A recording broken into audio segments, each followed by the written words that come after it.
My name is Anthony Garvey, and I write children's books. They're aimed at kids between 8 and 12 years of age.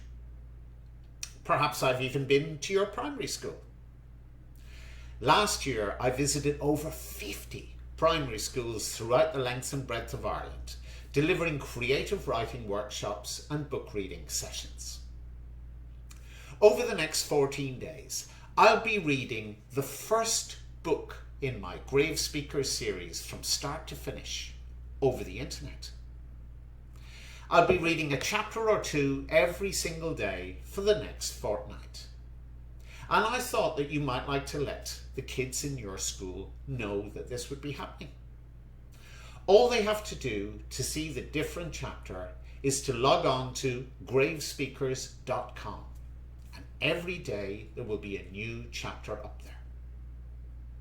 Thank you for letting them know, and I hope to see you in person sometime in the near future. I keep having the same dream. 12-year-old Maria Lyons brushed her straight black hair in long, even strokes. She peered over at her best friend Helen, who was sitting uneasily on a rickety chair in Maria's bedroom. Standing beside my wardrobe every night is a dead person. Eyes and mouth sealed shut, their hands reaching out towards me. They stay for 2 nights and then they are gone, replaced by new people who have recently died. "Oh my God, what a horrible dream," Helen spluttered, her hands clasped tightly together. "Aren't you frightened?" Maria shook her head. "I spend my whole life surrounded by death, so why should it be any different when I'm asleep? Besides, real life is a lot scarier." Maria put her hairbrush down and started to tidy up her bedside locker. After a few moments, Helen asked softly, "Did you know any of the dead people?" "Dad looked after them all," Maria replied casually, tugging gently on the locket round her neck. "Last month it was Dougal, the man from the park. Dougal had drunk so much alcohol, Dad said he didn't need any for the embalming. Last week it was John, our old postman." "You have an overactive imagination, and who could blame you?" Helen declared, waving her hands dismissively. "Living across the road from a graveyard has got to mess with your head, but you must be the only girl in Ireland who has fresh wreaths in her bedroom." "I don't mind. Dad doesn't have space for them downstairs." "Why?" Helen began slowly, almost as if she didn't want to ask the next question. "How long have you been having this dream?" "Since I was 7. "Since you were what?" Helen said, wrinkles of astonishment crisscrossing her forehead. "How could you keep this a secret for 5 years?"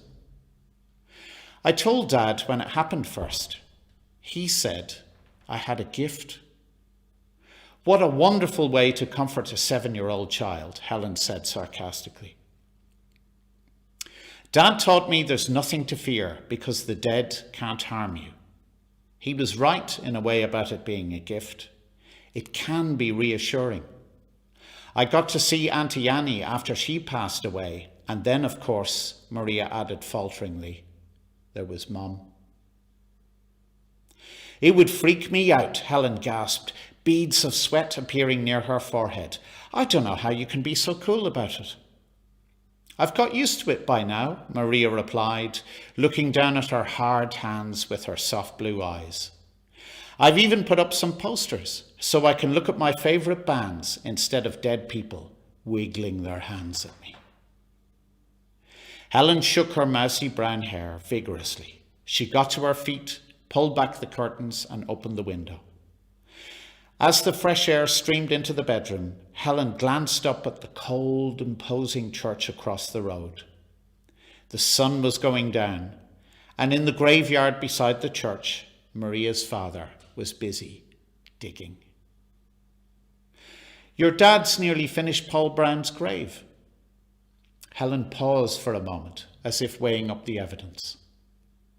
Are you saying Paul Brown will be standing by your wardrobe in his smelly wellies tonight? He's already checked in. Arrived last night, Maria replied. Helen shook her head. It's just a dream though, isn't it? Helen insisted. Maria said nothing. So Helen tried a different approach. So if the dream doesn't bother you, why are you telling me about it at all?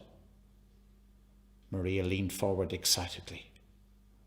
Last night was different.